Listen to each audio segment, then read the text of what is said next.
انہیں سنا رہا ہے کسے؟ تو عمل کر، تو بھی عمل کر، انہیں بھی عمل کرتا ہے۔ ماں باپ عمل کرتے ہیں تو بچے اولیاء بنتے ہیں،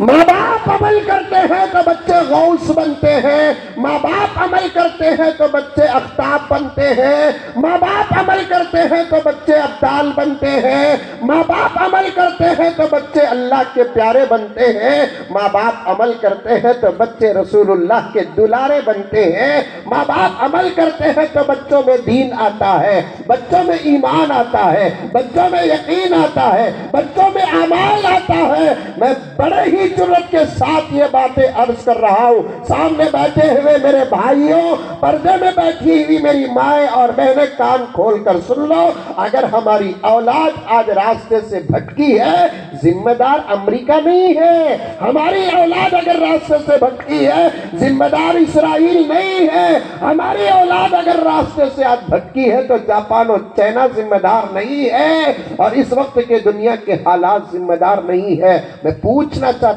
ہوں، مجھے جواب دو، کس دور میں دشمن نہیں تھا؟ کس دور میں یہودی نہیں تھے؟ کس دور میں نصارہ نہیں تھے؟ کس دور میں امریکہ نہیں تھا؟ کس دور میں جاپان نہیں تھا؟ فحاشی و عیاشی کا ماحول کس دور میں نہیں تھا؟ شراب کس دور میں نہیں تھا؟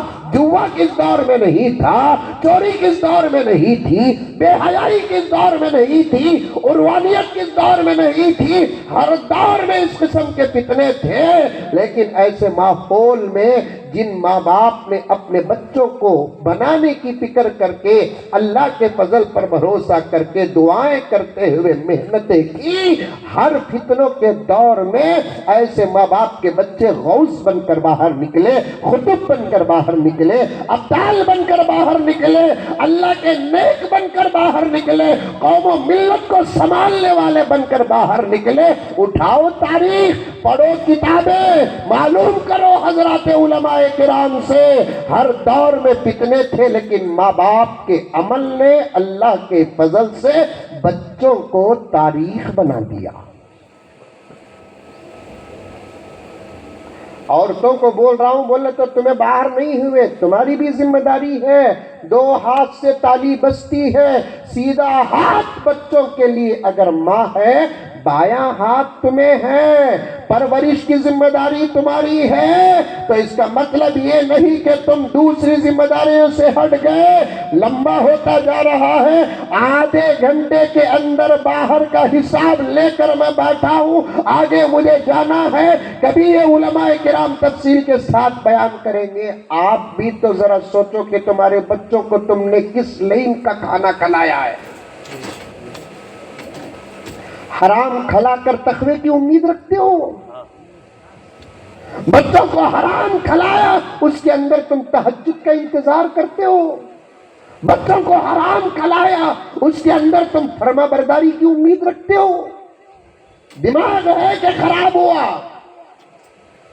حرام لقموں کا اثر بھی زندگی پر پڑتا ہے۔ اس عنوان پر کبھی علماء تفصیل کے ساتھ بیان کریں گے۔ تعلیم اور تربیت کی ذمہ داری ان کی ہے تو پرورش کی ذمہ داری تمہاری ہے، تو تم نے بھی سوچو ذرا، تم نے تمہارے لال کو کھلایا کس لین کا پیسہ؟ سود کا پیسہ کھلایا، چوری کا پیسہ کھلایا، جھوٹ کا پیسہ کھلایا، قرض لے کر پیسہ کھلایا، نہ دینے کی امید پر کھلایا، ظلم کا پیسہ کھلایا، ڈنڈی مار کر کھلایا، اور ایسا کھانے والا بچہ کہاں لائق بنے گا؟ نالائق کے علاوہ اور کیا بنے گا؟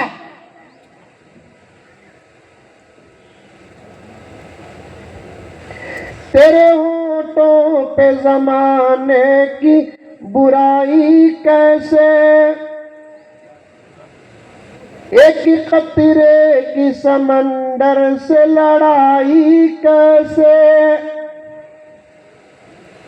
اپنی بگڑی ہوئی اولاد پہ رونے والے، خود ذرا سوچ کے کھلائی تھی کمائی کیسے۔ یہ سبحان اللہ بولنے کا شعر نہیں رہا بابا، ارے بولو بے شک بولو، یہ سبحان اللہ بولنے کا